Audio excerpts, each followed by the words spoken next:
তুফানগঞ্জে তাণ্ডব তৃণমূলের গুন্ডা বাহিনীর। বিজেপি নেতার বাড়িতে হামলা, বাড়িতে ঢুকে বৃদ্ধা মা, স্ত্রী ও দিদিকে নৃশংসভাবে মারধর। তৃণমূলের গুন্ডা বাহিনীর হাতে রেহাই পায়নি 11 বছরের নাবালকও। 11 বছরের নাবালককে নৃশংসভাবে মারধর।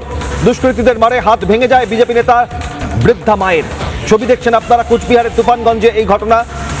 তুফানগঞ্জে বেলাগাম রাজনৈতিক সন্ত্রাসের অভিযোগ। বিজেপি নেতার বাড়িতে হামলা, বাড়িতে ঢুকে বৃদ্ধা মা, স্ত্রী, দিদিকে মারধর।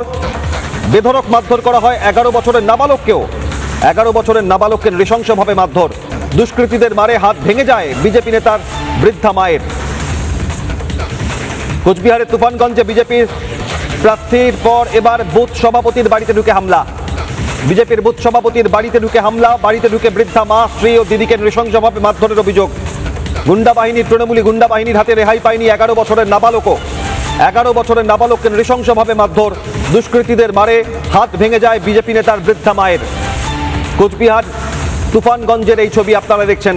বিজেপি বুথ সভাপতির বাড়িতে ঢুকে গণপিটুনি, রেহাই পায়নি শিশুও।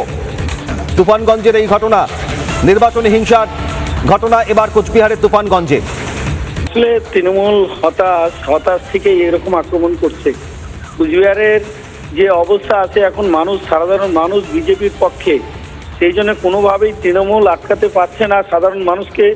সেই জন্যেই আমাদের কর্মীদের উপরে আক্রমণ, সাধারণ মানুষের উপরে আক্রমণ তৃণমূল করছে, হতাশ থেকে করছে। ভারতীয় জনতা পার্টিও এখন আর বসে থাকবে না, কেন অন্যায়ের প্রতিবাদ করবেই। সেই জন্য সমস্ত জায়গায় মানুষও তৈরি হয়ে গেছে। যদি এইরকম তৃণমূল কংগ্রেস আর ভারতীয় জনতা পার্টি কর্মীদের উপরে বারবার আক্রমণ করতে থাকে, তাহলে ভারতীয় জনতা পার্টির কর্মীরাও আর বসে থাকবে না।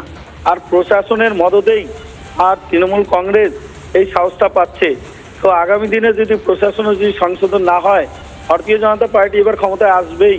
সেটার কথা মাথায় রেখে যারা তৃণমূলের হয়ে কাজ করছেন তারা মনে রাখবেন যেন আগামী দিনে কিন্তু ভারতীয় জনতা পার্টির সরকার হবে। সেই জন্য নিরপেক্ষ হওয়ার এখনো চেষ্টা করুন। আর নিরপেক্ষ না হলে মানুষ কিন্তু আপনাদের ক্ষমা করবে না।